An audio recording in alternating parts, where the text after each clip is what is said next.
And now we make our way to WWE. Dustin, are you a Dun, wrestling dun. fan? I am a wrestling fan. I have been Are for a long you? time. Yeah, yeah. Still, Does it surprise you? I guess, yeah, a little bit. I mean, not that it's a bad thing. I mean, I don't know. I just didn't know you as a wrestling fan. I don't know. Well, here's the thing. Wrestling is like improv, but with physicality. Is it improv though? The- I don't want to spoil the fun for you, but no, you're not scripted. spoiling the fun. What? No.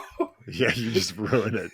I No, thought for the the wrestler's ending. sake, I mean, like everything for the most part's kind of planned out, so like they know what's coming for the most part. No, I mean, They know the well, big beats. They know how the match ends, but in the ring, they actually have to call the match and they have to pull it off. So if somebody says, really, I'm going to flip you over, the guy needs to know how to do that, go with it, and know how to not hurt himself.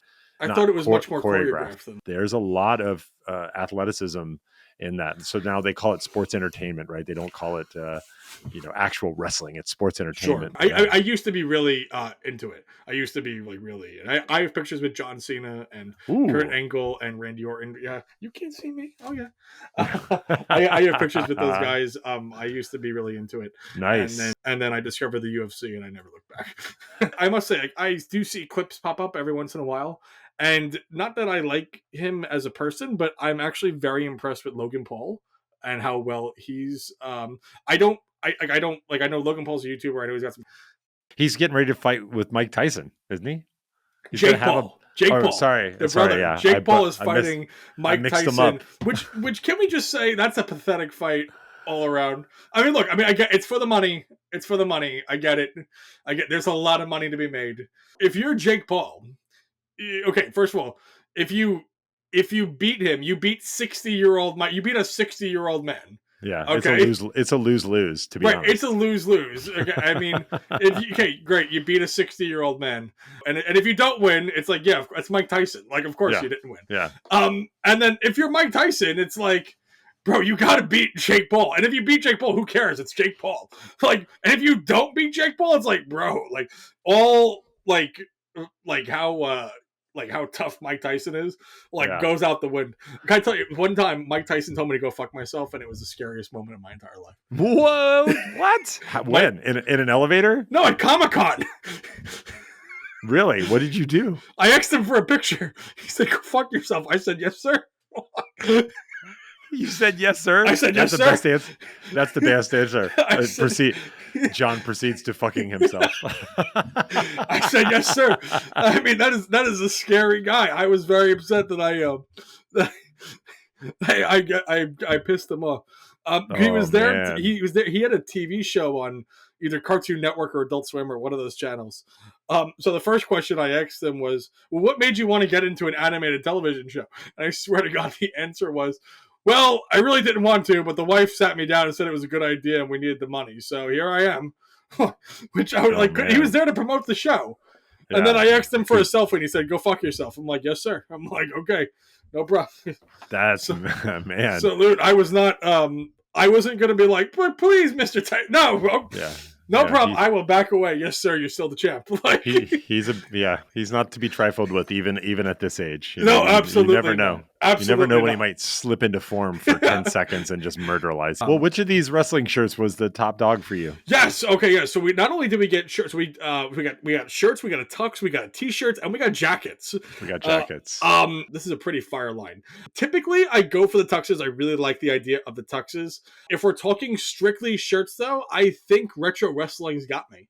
I like that. I think it's a fun shirt. It kind of gives me like a 90s vibe, and I doesn't go directly for one individual wrestler, so you can kind of wear it anytime.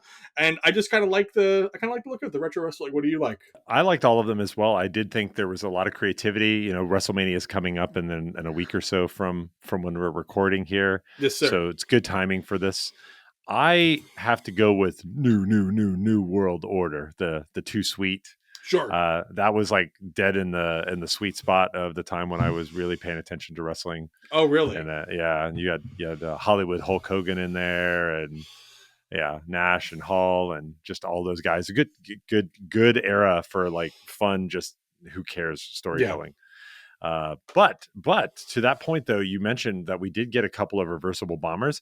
And those look nice. Those look really nice. You got one for Stone Cold. You got one for Bret the Hitman Hart. And I got to say, this was a really, really good line. And I really appreciate, one thing I'm starting to realize, the Roosevelt's drops are timed to hit such that it'll trigger that nostalgia. Something's about to happen. Easter, WrestleMania, Super Bowl, whatever. And there's time for you to order the shirt and then to be able to wear it at the event.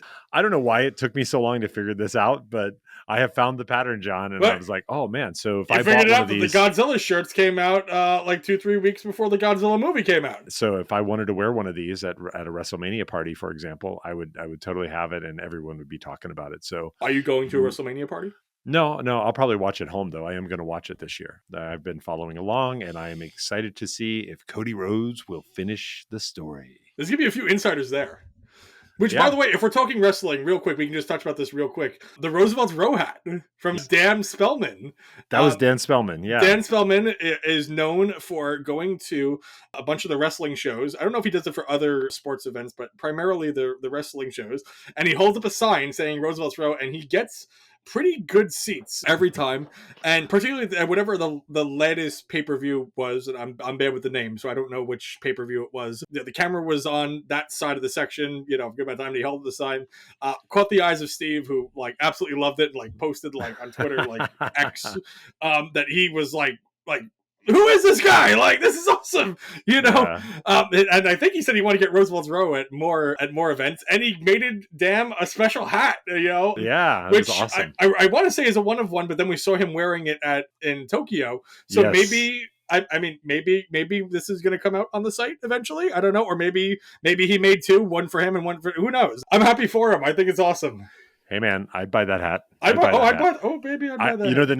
The name of that hat has to be the Spellman. It has to be the Spellman. Oh my god, you're so right. That would be. I love that. That would be super cool.